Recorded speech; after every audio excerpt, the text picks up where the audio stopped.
દૂધ પશુનું પીવાથી નાની ઉંમરે મૃત્યુ કેમ થાય છે? અપવિત્ર દૂધ કેમ બને છે? જે અપવિત્ર ખાતરથી ઉત્પાદન થયેલું અનાજ વગેરે વૃક્ષના ગુંદર, ગોદૂધની બળી, દેવો નહીં ધરાવેલું અનાજ અને હોમ કર્યા પહેલાંનું હવિષ્ટ, એ બધું ખાવું પીવું જ નથી. જે 10 વખત પ્રસૂતા ગાયનું દૂધ પીવું નથી, તેવી ઊંટડી, ઘોડી વગેરે એક ખરીવાળા પ્રાણીનું કે ઘેટીનું દૂધ પીવું નથી. વળી ઋતુમતી હોય ને જે મિથુન માટે બળદને ઈચ્છતી હોય, તે ગાયનું તેમજ વાછડું મરી ગયું હોય તેવી ગાય વગેરેના દૂધ છોડી દેવા.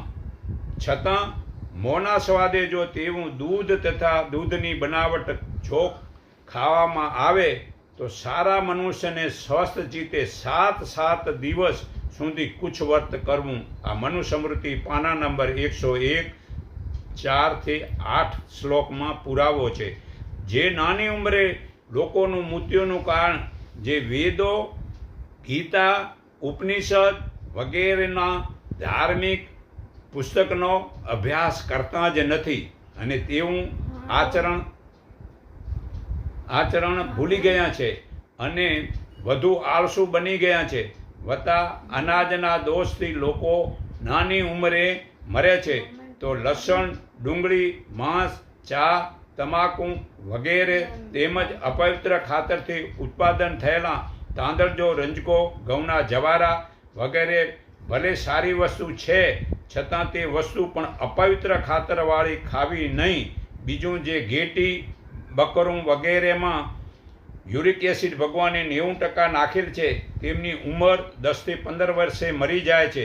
બીજું જે ગાય ભેંસમાં યુરિક એસિડ 70% ભગવાને નાખેલ છે, તે 15 થી 35 વર્ષે મરી જાય છે. આપણી ઉંમર 50, આપણી અંદર 50% યુરિક એસિડ ભગવાને મનુષ્યમાં નાખેલ છે. આપણું આયુષ્ય 100 વર્ષથી પણ વધારે છે. પણ જે બકરા, ઘેટા, ગાય ભેંસની ઉંમર નાની છે, તેમનું દૂધ કે દૂધની બનાવટો ખાવાથી આપણી ઉંમર નાની ઘટી જાય છે ને જલ્દી મોત થાય છે. બીજું સવારે સૂર્ય ઉગે પહેલાં ઉઠતા નથી, આસનો પ્રાણાયામ કરતા નથી, ભગવાનનું સ્મરણ એટલે યાદ ભગવાનને કરતા નથી ને સંપ્રદાયના વાડા છોડતા નથી, વેર ઈર્ષા છોડતા નથી, એટલે ઉંમર ઘટી જાય છે.